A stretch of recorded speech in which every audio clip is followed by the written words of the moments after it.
Денешна пресконференција не ја свикавме за да критикуваме за состојбите во здравството, бидејќи се толку очајно лоши, што ситуацијата е видлива за сите. Денеска тука пред вас сакаме да го најавиме големиот проект на Социјалдемократскиот сојуз, кој досега е нереализиран во македонското здравство, а тоа е изградба на нов клинички центар во Скопје. Затоа ве поканувам да заедно со мене ја проследите оваа презентација на PowerPoint. Изградба на нов клинички центар е нешто што според наше убедување му е неопходно на македонското здравство.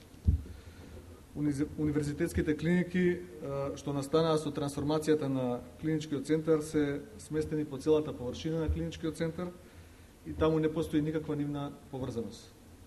Со разбивањето на клиничкиот центар од страна на владата на ВМРО, ДПМН и Никола Груевски, дополнително работите се влошија и имаат катастрофални последици по здравието на луѓето.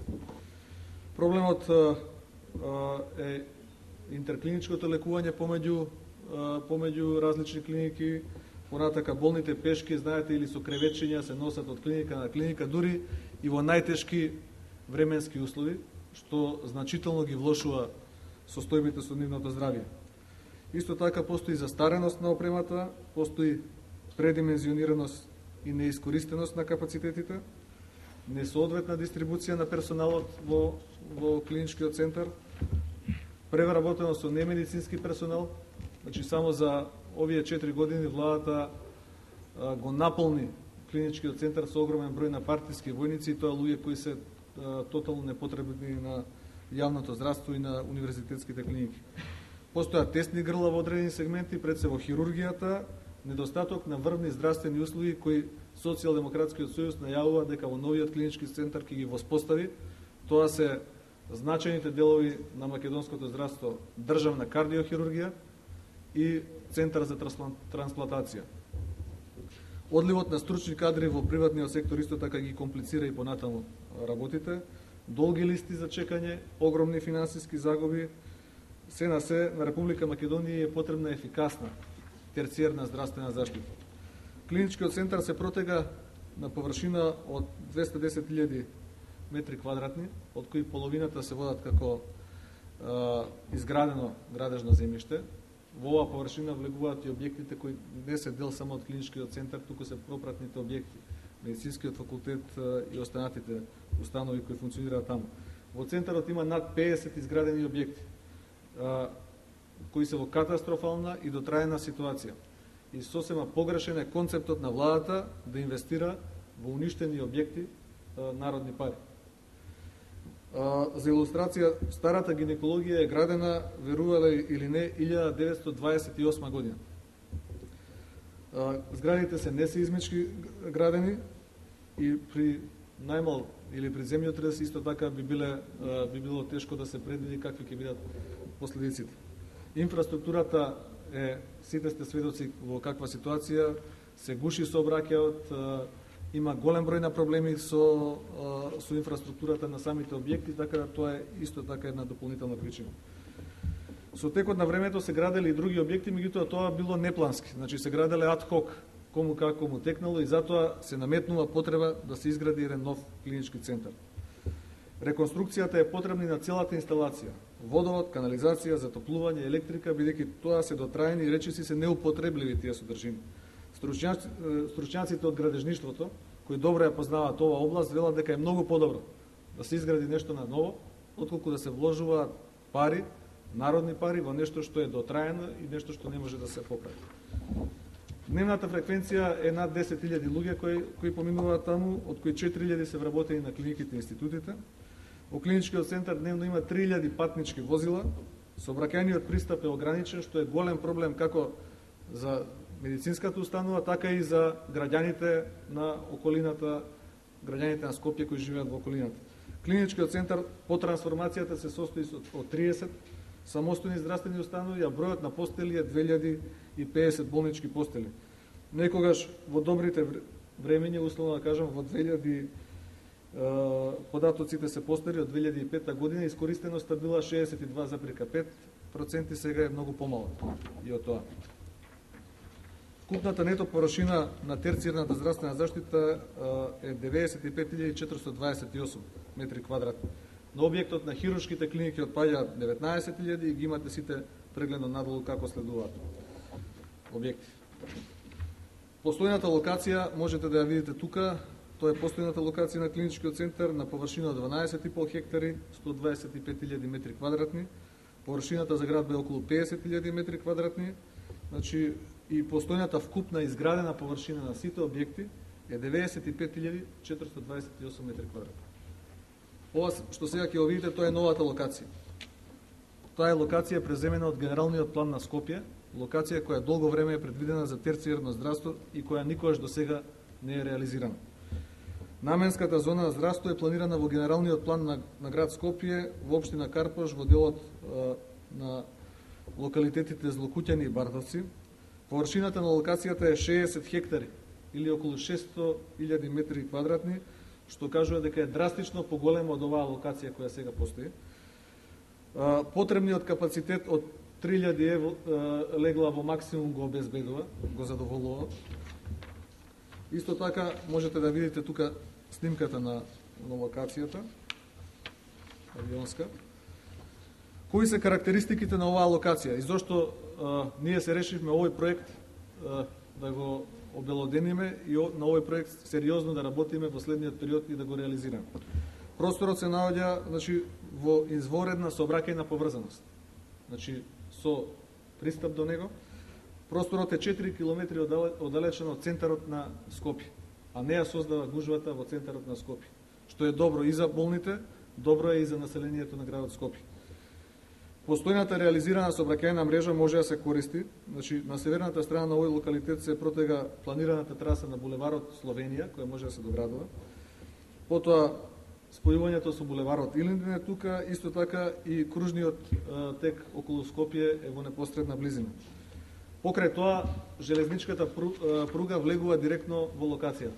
Значи, ја допира локацијата, железницата, со што ги олеснува во многу сите оние работи кои како транспорт треба да се работат за ваков голем комплекс. Можност има за квалитетно и интегрално решение на паркирањето внатре. Дефицитот на паркинг во клиничкиот центар е еден од главните проблеми со кои се соочува и тој не може да се реши. Сообраќајното решение кое ќе се направи ќе предвиди да сообраќајот во мирување, значи паркирањето воопшто не влијае на болните, значи на луѓето кои ги користат здравствените услуги, на вработените, така што оваа зона ќе биде сосема на страна и нема да биде терет за никого. Очекувани резултати. Очекуваме да се овозможи пружање на високо специализирани здравствени услуги на населението на целата држава и подобрување на пристапот до терцијарните здравствени услуги. Да се отворат нови работни места и обем на услуги кои се дефицитарни, пред се во делот на трансплантација на органи, во делот на кардиохирургија. Подобрување на здравјето на населението. Да не ни се случува болните да ни умираат во болничките ходници, да не ни се случува волкава смртност на родилките, да не се случува сето она на што сме сведоци целиот овој изминат период, неопходна е изградба на еден нов клинички центар. Новиот клинички центар би бил компјутеризиран, значи со енергетски ефикасни згради, со централизирани системи, автоматизирани кои ќе регулираат потрошувачката на енергија, со можности за примена и на телемедицина. Во клиничкиот центар ќе се инсталира најмодерната медицинска апаратура. Фактите говорат дека оваа долго најавуваната никако да стигне и покрај разликата во цена од 28 милиони евра. Сите клиники ќе функционираат како еден затворен систем, значи поврзани, што е неопходно и што е модел кој го има во многу земји во Европа. Во новиот центар ќе се постигне подобрување на квалитетот на здравствената услуга и ќе се подобри задоволството на пациентите од пружената здравствена услуга. Во областа на квалитетот, исто така ќе се воведат забрзано нови методи, значи дел од нив ги спомнав, нови научни знаења во постапките за лекување и превенција. Ќе се намали листата на чекање на пациентите, што е од особена важност.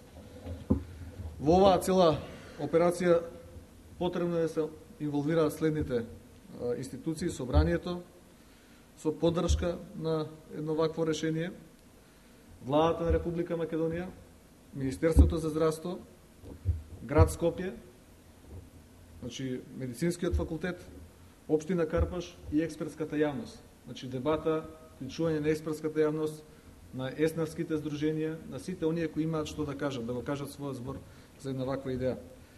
При тоа ќе влие пред се на одредени засегнати страни кои ќе имаат корист од оваа работа, особено сакам да го нагласам интересот на пациентите, на корисниците на болничките услуги. Се разбира и оние кои работат, докторите, медицинскиот персонал, студентите, специализантите, сите други, меѓутоа пред се на пациентите, на оние кои се корисници на здравствените услуги. Кои се финансиските импликации на еден ваков проект, на еден ваков разработен проект? Предпоставената просечна цена на чинење на целокупниот проект е 80 милиони евра. Во 4 годишен циклус тоа би значило по 20 милиони евра годишно. Повторувам, целокупната сума на ваков проект од 80 милиони евра можете да ја компарирате со цената, да речеме, на проектот Скопје 2014, во кој за споменици и за останати работи кои што се несуштински се трошат повеќе од 200 милиони евра народни пари. За нешто што е неопходно и за нешто што ќе го спречи хаосот кој владее во здравството, заслужува државата да издвои по 20 милиони евра кои би се пласирале за изградба на нов клинички центар. Проектот има финансиска конструкција, има и исплатливост. Прво може да се повлечат ефтини кредити од меѓународните финансиски институции, бидејќи се вложува во инфраструктура, се вложува во здравјето на луѓето. Затоа секој ќе даде кредити со минимални пари.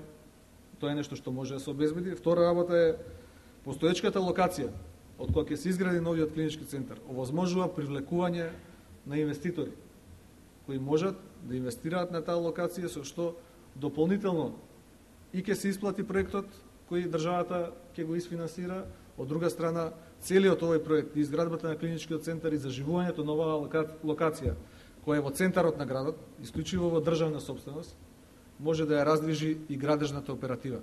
Тоа е вистинскиот начин на ангажирање на градежната оператива за позитивна и конструктивна работа на која никој не може да даде забелешка. Целата оваа постапка, според стручњаците, може да се заврши во 4 години. И сакам прво оваа работа ја обелоденуваме тука пред вас. Ќе организираме серија на дебати во следниот период, ќе го промовираме проектот и го нудиме на Владата на Република Македонија да го реализира. Ако таа не го реализира, бидете убедени дека Владата на Социјалдемократскиот сојуз по преземањето на власта овој приоритетен проект ќе го реализира.